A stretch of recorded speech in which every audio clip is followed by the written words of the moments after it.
स्थितिज ऊर्जा, potential energy. कोई भी काम किसी बल के विरुद्ध होता है तो वह काम उस पिंड के अंदर ऊर्जा के रूप में जमा हो जाता है और वही ऊर्जा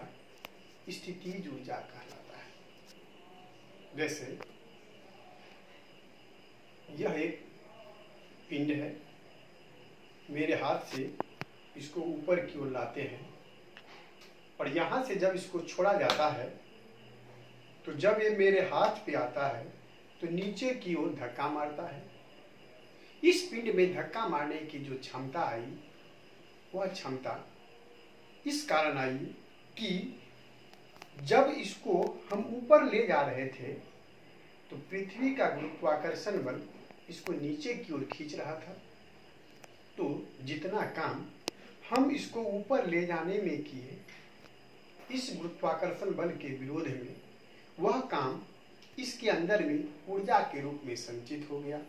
और वही संचित ऊर्जा जब नीचे आया तो गतिज ऊर्जा के रूप में परिवर्तित होकर के मेरे हाथ को नीचे की ओर प्रेस किया, यानी कि धक्का मारा। ठीक उसी प्रकार से किसी स्प्रिंग को जब हम लोग खींचते हैं या दबाते हैं तो खींचते हैं तो सिकुड़ना चाहता है और जब दबाते हैं तो वो फैलना चाहता है। तो सिकुड़ने और फैलने की क्षमता इसमें जो आती है वह स्थिति ऊर्जा के कारण आती है, क्योंकि जब हम उसे खींचते हैं तो या दबाते हैं तो जितना काम उसको खींचने में या दबाने में हम करते हैं, मेरा ही काम उसके अंदर में ऊर्जा के रूप में संचित हो जाता है और वही संचित ऊर्जा के कारण वह फैलना और सिकुड़ना चाहता है जब हम लोग उसे खींचते हैं या तो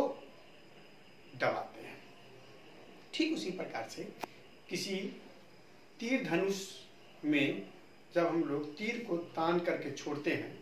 तो जितना काम तानने में हमें करना पड़ता है वह काम उसके अंदर में ऊर्जा के रूप में संचित हो जाता है और उसी ऊर्जा के कारण तीर आगे की ओर बढ़ती है। ठीक उसी प्रकार से समुद्र से पानी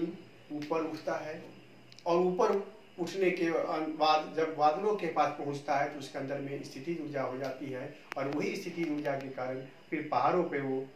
बर्फ के रूप में या पानी के रूप में बरसती है, फिर वो नदी नाले से होते हुए स्थितिज ऊर्जा फिर गतिज ऊर्जा में परिवर्तित होते हुए फिर धरती पर